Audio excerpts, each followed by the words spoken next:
Harry Potter et les méthodes de la rationalité, chapitre 3. On peut sans doute trouver des fioles de cristal et une balance en cuivre dans n'importe quelle bonne ville. Mais il n'y a qu'une seule adresse pour se procurer les ouvrages de Bathilda Tour de Sac ou un manuel de métamorphose à l'usage des débutants. Une seule rue dans toute l'Angleterre pour se procurer un bon chaudron ou une baguette magique. Et ce n'est pas Portobello Road. Mon Dieu, dit le barman en dévisageant Harry, êtes-vous. Se pourrait-il que. Harry se pencha par-dessus le bar du chaudron baveur du mieux qu'il put. Le zinc était à peu près de la même hauteur que ses sourcils. Une question pareille méritait qu'il donne le meilleur de lui-même. Suis-je? Pourrais-je être? Peut-être, qui sait? Et si c'est le cas? Mais une question reste en suspens. Qui? Par le ciel, murmura le vieux barman. Harry Potter. Quel honneur. Harry cligna des yeux, puis se reprit. Bien oui, vous êtes perspicace. La plupart des gens ne s'en rendent pas compte si vite. Cela suffit, dit le professeur McGonagall. Sa main se resserra sur l'épaule de Harry.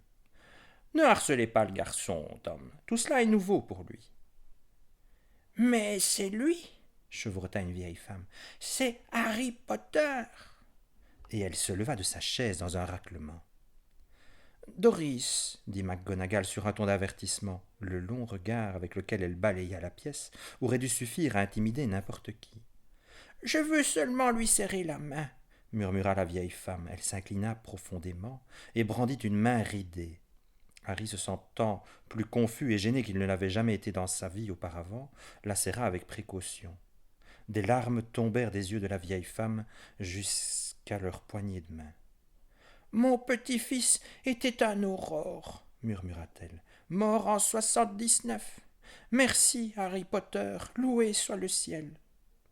De rien, dit Harry, passé en pilote automatique, puis il se tourna vers McGonagall et lui jeta un regard à la fois terrifié et implorant. McGonagall claqua du pied sur le sol juste avant que la ruée ne commence. Le bruit aurait donné des leçons à un coup de tonnerre le jour du jugement dernier. Tous se figèrent. Nous sommes pressés, dit McGonagall d'une voix parfaitement, absolument normale. Ils quittèrent le bar sans ennui. Professeur, dit Harry une fois qu'ils furent dans la cour du bâtiment, il aurait voulu s'enquérir de ce qui se passait, mais il s'entendit poser une toute autre question. Qui était l'homme pâle, l'homme au bar à l'œil convulsé? Dit McGonagall, l'air un peu surprise. Peut-être que elle non plus ne s'était pas attendue à cette question. C'était le professeur Quirrell. Il va enseigner le cours de défense contre les forces du mal à Poudlard cette année. J'ai eu une sensation des plus étranges, comme si je le connaissais. Harry se frotta le front, et comme si je devais éviter de lui serrer la main. Comme de rencontrer quelqu'un qui avait été autrefois votre ami, puis que quelque chose avait très mal tourné. Mais ce n'était pas vraiment ça. Mais Harry n'arrivait pas à trouver les mots justes. Et pour le reste? McGonagall lui jeta un étrange regard. Monsieur Potter, savez-vous, que vous a-t-on dit au juste sur la façon dont vos parents sont morts?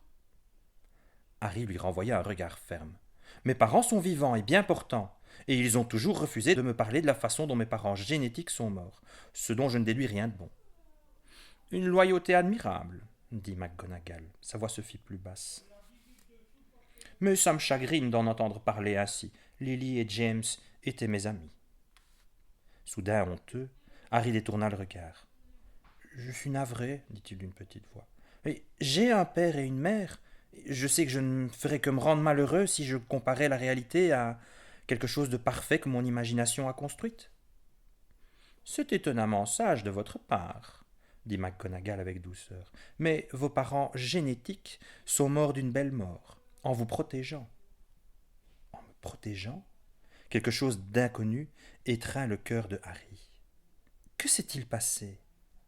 McGonagall soupira. Sa baguette vint toucher le front de Harry, et la vision de ce dernier se brouilla un instant. Une sorte de déguisement, pour éviter d'autres mouvements de foule, en attendant que vous soyez prêt.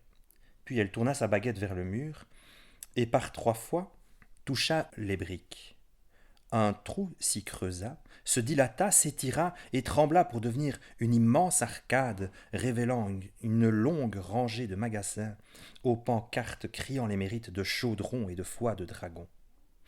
Harry ne cligna même pas les yeux. Ce n'était pas comme si quelqu'un venait de se transformer en chat. Et ils s'avancèrent tous deux dans le monde magique. Botte rebondissante, garantie 100% flubeur véritable, clamait un marchand. Un couteau plus 3 et une fourchette plus 2 achetée, c'est une cuillère avec un bonus plus 4 gratuite, annonçait son voisin. Il y avait aussi des lunettes capables de rendre vert tout ce que vous regardiez, une sélection confortable de fauteuils de salon dotés de sièges éjectables pour les urgences. La tête de Harry tournait encore comme si elle essayait de se dévisser de son cou. C'était comme déambuler dans la liste des artefacts magiques d'un livre de maître du jeu pour donjons et dragons. Il ne jouait pas au jeu, mais il aimait lire les livres de règles. Si Harry ratait du regard le moindre article, il perdrait peut-être à jamais la possibilité de compléter la quête du sortilège des souhaits illimités. Puis, Harry remarqua quelque chose qui le fit inconsciemment dériver loin de McGonagall, et il se dirigea droit vers un magasin à la devanture faite de briques bleues et au rebord de bronze acier. Il fallut que McGonagall se campe juste devant lui pour que Harry revienne à la réalité. « Monsieur Potter » dit-elle. Harry cligna des yeux, puis se rendit compte de ce qu'il venait de faire. « Oh, je suis navré.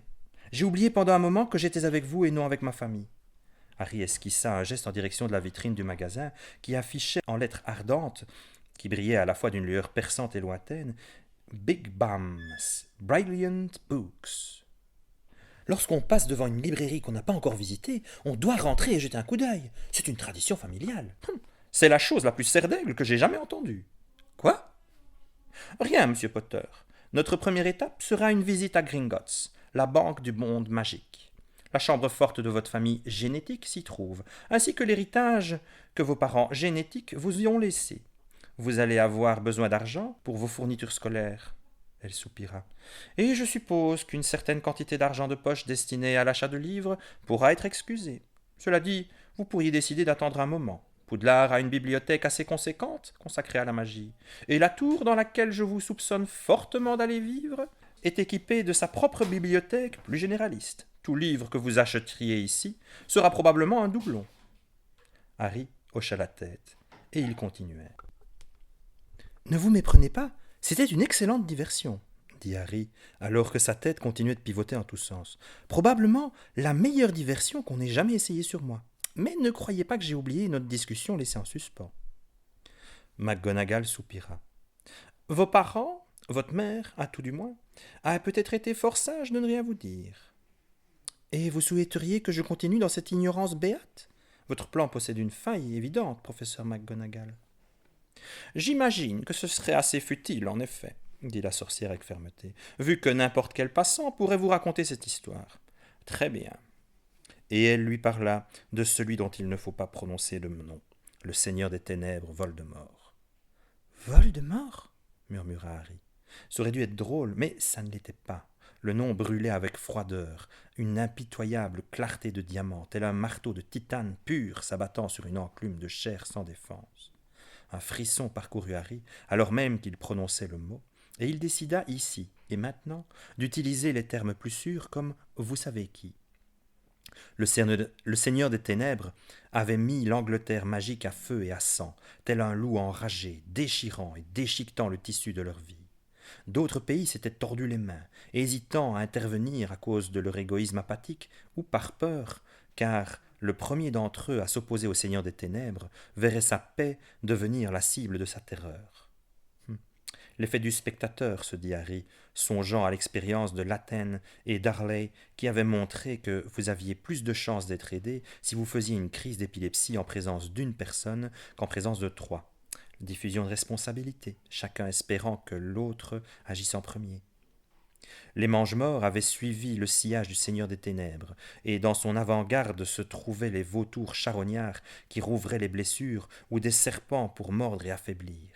Les Mangemorts n'étaient pas aussi épouvantables que le Seigneur des Ténèbres, mais ils étaient épouvantables, et ils étaient nombreux.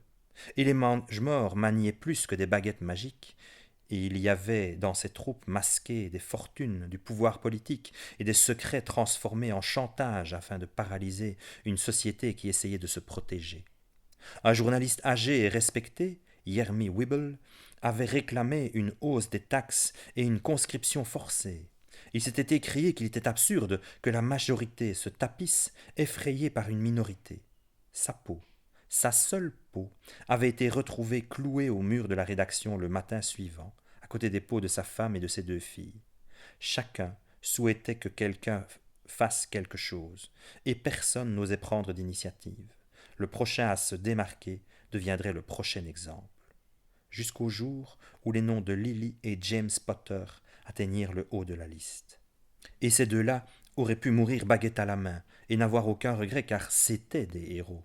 Mais ils avaient un nouveau-né, leur fils, Harry Potter.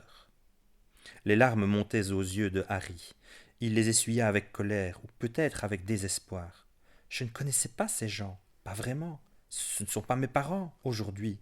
Ce serait futile d'être triste pour eux. Lorsque Harry eut fini de sangloter dans les robes de McGonagall, il releva la tête et voir que des larmes se trouvaient aussi dans ses yeux à elle, le fit se sentir un peu mieux. « Le Seigneur des Ténèbres est venu à Godric's Hollow, dit McGonagall dans un souffle. Vous auriez dû être à l'abri, mais on vous a trahi. Le Seigneur des Ténèbres a tué James et il a tué Lily, et enfin, il est parvenu jusqu'à vous, jusqu'à votre berceau. Il vous a jeté le sortilège de la mort, et tout était fini. Le sortilège de la mort est fait de haine pure, et frappe directement l'âme, la séparant du corps. Il ne peut être arrêté. La seule défense est de ne pas être là. Mais vous avez survécu. Vous êtes la seule personne à avoir jamais survécu. Le sortilège de la mort a réfléchi, il a rebondi et frappé le Seigneur des Ténèbres, ne laissant que la carcasse brûlée de son corps et une cicatrice sur votre front. C'était la fin de la terreur, et nous étions libres. Voilà, Harry Potter, pourquoi les gens veulent voir votre cicatrice sur votre front, et pourquoi ils veulent vous serrer la main. Le torrent de pleurs qui s'était déversé en Harry avait usé toutes ses larmes. Il ne pouvait plus pleurer à nouveau, il avait fini. Et quelque part, enfoui sous ses pensées, se trouvait un léger, très léger sentiment de confusion, l'idée que quelque chose dans cette histoire ne collait pas. D'ordinaire, Harry était attentif à ce genre de sentiments, mais il était bouleversé et donc distrait. Car il est une triste règle disant que c'est lorsqu'on a le plus besoin de son art de rationaliste qu'on risque le plus de l'oublier. Harry se détacha du flanc de McGonagall. « Je vais avoir besoin d'y réfléchir, dit-il en essayant de maintenir le contrôle de sa voix. Il fixa ses chaussures. Vous pouvez les appeler mes parents si vous le souhaitez. Vous n'avez pas à dire parents génétiques ou quoi que ce soit. Je ne vois pas pourquoi je ne pourrais pas avoir 2 mères et 2 pères. McGonagall resta silencieuse. Ils marchèrent ensemble en silence jusqu'à ce qu'ils parviennent devant un grand bâtiment blanc aux vastes portes de bronze. « Gringotts » dit McGonagall.